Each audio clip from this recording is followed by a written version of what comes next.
Hello friends, എല്ലാവർക്കും സുഖമല്ലേ? അപ്പോൾ ഇന്ന് നമ്മൾ 2 കേക്കാണ് കേട്ടോ ചെയ്യുന്നത്. ആദ്യം ഒരു 1/2 kg വെയിറ്റ് വരുന്ന ബ്ലാക്ക് ഫോറസ്റ്റ് കേക്കാണ് ചെയ്യുന്നത്. നമ്മളെ വീഡിയോസൊക്കെ എപ്പോഴും കാണുന്നവർ നമ്മുടെ ചാനലൊന്ന് സബ്സ്ക്രൈബ് ചെയ്ത് സപ്പോർട്ട് ചെയ്യുക. പിന്നെ ഡിസൈനൊക്കെ ഇഷ്ടമാവുകയാണെങ്കിൽ ലൈക്ക് ചെയ്യുക, ഷെയർ ചെയ്യുക. നമ്മൾ ഫസ്റ്റ് ചെയ്യുന്ന ഈ കേക്കിൽ റെഫറൻസൊന്നും നമുക്ക് പറഞ്ഞു തന്നിട്ടുണ്ടായിരുന്നില്ല. ഒരു സിമ്പിളായിട്ടുള്ള മോഡൽ ചെയ്തു എന്നാണ് പറഞ്ഞത്. അപ്പോൾ കുറച്ച് ഗ്രീൻ കളർ ക്രീം ബാലൻസ് ഉണ്ടായിരുന്നത് ഞാൻ ഇതേപോലെ അങ്ങനെ ഷെയ്ഡ് ചെയ്ത് കൊടുത്തിട്ടുണ്ടായിരുന്നു. പിന്നെ ഏജ് ഒന്ന് മെൻഷൻ ചെയ്യാൻ പറഞ്ഞിട്ടുണ്ടായിരുന്നു കേട്ടോ. അപ്പോൾ നമ്മൾ ഇതേപോലെ ഏജ് മെൻഷൻ ചെയ്തിട്ടുണ്ട് ബ്ലാക്ക് കളറിൽ. അതേപോലെ തന്നെ പേരും കളർ കൊണ്ട് തന്നെ ചെയ്ത് കൊടുക്കുന്നുണ്ട്.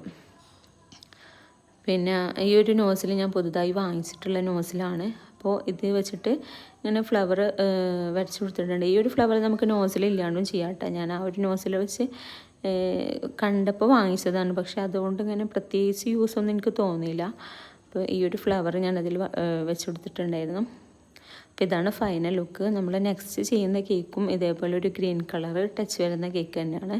ഇതിന് നമുക്ക് റെഫറൻസ് കസ്റ്റമർ അയച്ചു തന്നിട്ടുണ്ടായിരുന്നു കേട്ടോ. ഞാൻ മുന്നേ ചെയ്തിട്ടുള്ളൊരു ഡിസൈനാണ്. അന്ന് നമ്മൾ വേറെ കളറിലാണ് ചെയ്തിട്ടുണ്ടായിരുന്നത്.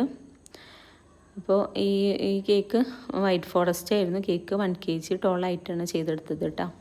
അപ്പോൾ ഇതിൽ നമ്മളൊരു നമ്പർ ടോപ്പറും പിന്നെ കുറച്ച് ഫോക്സ് ബോളും പിന്നെ ഒരു ഹാപ്പി ബർത്ത്ഡേൻ്റെ ടോപ്പറൊക്കെ വെച്ചിട്ടുണ്ട്. പിന്നെ ഈ കേക്കിൻ്റെ കൂടെ ഒരു 6 മഫിൻസും നമ്മളോട് പറഞ്ഞിട്ടുണ്ടായിരുന്നു കേട്ടോ. അപ്പോൾ അതൊക്കെ വെച്ചിട്ട് ഇതാണ് നമ്മുടെ കേക്കിൻ്റെ ഫൈനൽ ലുക്ക്. അപ്പോൾ നമ്മുടെ വീഡിയോസ് ഇഷ്ടമാണെങ്കിൽ എല്ലാവരും മറക്കാതെ സബ്സ്ക്രൈബ് ചെയ്ത് സപ്പോർട്ട് ചെയ്യാം. Okay, by.